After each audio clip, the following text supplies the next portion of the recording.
अभी बज रहे 9:30 रात के और मैं अभी स्टेशन पे बैठी हुई हूँ। देखो कोई भी नहीं दिख रहा है, बस कुछ लोग ही दिख रहे हैं अभी स्टेशन पे। तो आज मुझे बहुत लेट हो गया ऑफिस से छूट के जाने में घर पे, क्योंकि मैं अपनी बुआ के यहाँ थोड़ा चली गई थी काम से। तो अभी देखते हैं कब आती है ट्रेन, में कब घर पे पहुँच पाती हूँ। क्या पढ़ाई होगी घर पे जाने के बाद, 11-12 बजे पहुँचूँगी लगता है मैं अभी घर पे। लेट्स सी क्या होता है आज। अभी मैं घर पे पहुँची, नाउ इट्स 12 o'clock। मैं सोच रही हूँ अभी सो जाती हूँ क्योंकि बहुत थक चुकी हूँ। सुबह उठ के पढ़ूँगी 5 बजे, 5 या 6 बजे जब नींद खुल जाए। मम्मी कितने बजे उठना चाहिए? कितने बजे मत बता। 5 या 6? 6 बजे। 6 बजे ठीक है, डन। 6 बजे उठ के पढ़ाई करेंगे हम लोग अभी सुबह, देखते हैं उठ पाते या नहीं।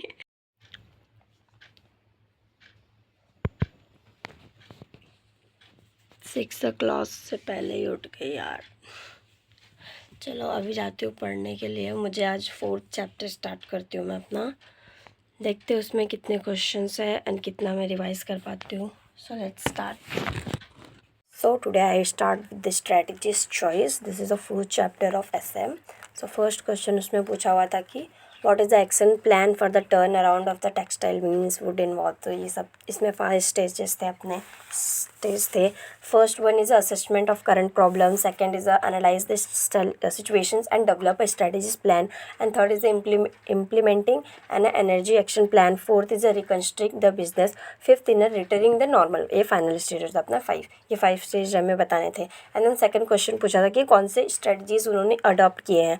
तो उसमें उन्होंने फोकस डिफ्रेंशिएशन स्ट्रेटजीज अडॉप्ट किए हुए थे। उसके हमें एडवांटेजेस एंड डिसएडवांटेजेस बताने हुए थे। एडवांटेजेस भी 4 थे एंड डिसएडवांटेजेस भी 4 थे।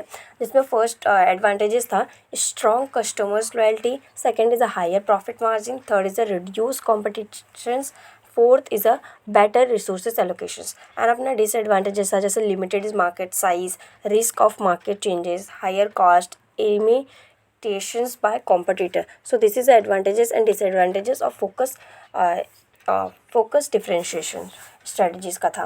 एंड देन थर्ड वन में पूछा था कि BCG ग्रोथ शेयर्स मैट्रिक्स के स्टार के सिर्फ पॉइंट को बताने थे। जैसे अपना जो BCG ग्रोथ शेयर्स है उसमें फोर्थ कैटेगरीज होती है, जैसे कि स्टार हो गया, कैश हो गया, कैश काउन हो गया, question mark and dogs. There are 4 categories. तो उसमें से हमें सिर्फ स्टार्स के बारे में ही पूछा हुआ था, तो हमें सिर्फ उसके बारे में बताना था।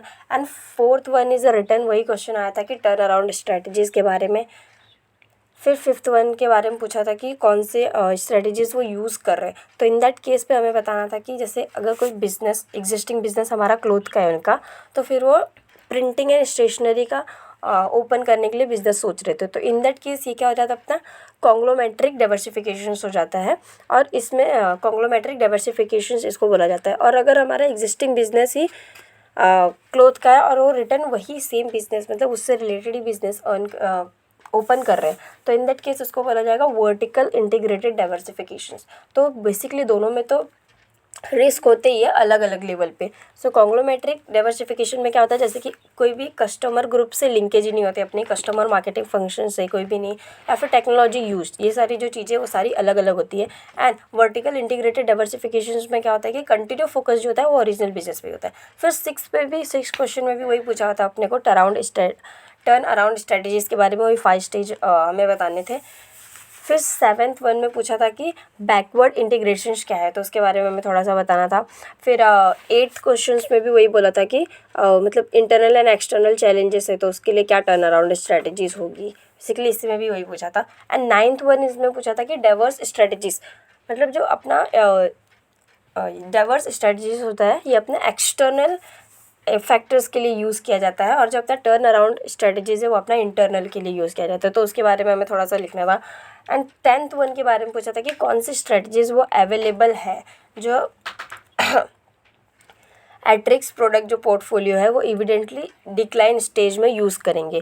तो बेसिकली वो जो ऑप्शन अवेलेबल होते हैं वो होते हैं, फर्स्ट वन की investment in a new product development, second is they can acquire or take over the competitive providers, and then they may also consider unrelated growth and identify other areas for expansions। and fourth one is in longer run they should divert as a existing products. So this is a 10th question मैंने आज complete किए अपने। So basically अभी 10th questions complete हुए जो अपने case based scenario पे दिए हुए थे। डिस्क्रिप्टिव क्वेश्चंस में सिर्फ 4 ही क्वेश्चंस थे अपने, तो उसको मैंने लीव किया हुआ है अभी फ़िलहाल के लिए। सो 4th चैप्टर में अपने टोटल 14 क्वेश्चन थे, जिसमें 10 हमने कर लिए, 4 बचे हुए। सो उसको हम लोग बाद में करेंगे अभी फ़िलहाल तो, बिकॉज अभी 7:17 हो चुका है। अभी मैं जा रही हूँ थोड़ा रेस्ट लेने, उसके बाद फिर 8 बजे उठ के फिर मैं रेडी होंगी, फिर 9 बजे मुझे निकलना है घर से ऑफिस के लिए। So if you are also CA students then subscribe my channels and comment करके ज़रूर बताना कि आप लोग मतलब अभी मेरा ये 14th डे चैलेंज था 15 डे का। सो बेसिकली अभी 2 दिन बाद मैं पोस्ट करूँगी कि how I get job in a CA firm before clearing my CA inter. So जो भी क्वेश्चंस रहेगा उसके रिगार्डिंग आप लोग मुझे कमेंट करके पूछ लेना। मैं सारे क्वेश्चंस को एक ही वीडियोस में डाल के अपलोड कर दूँगी, जिसमें आपका सारा डाउट क्लियर हो जाए।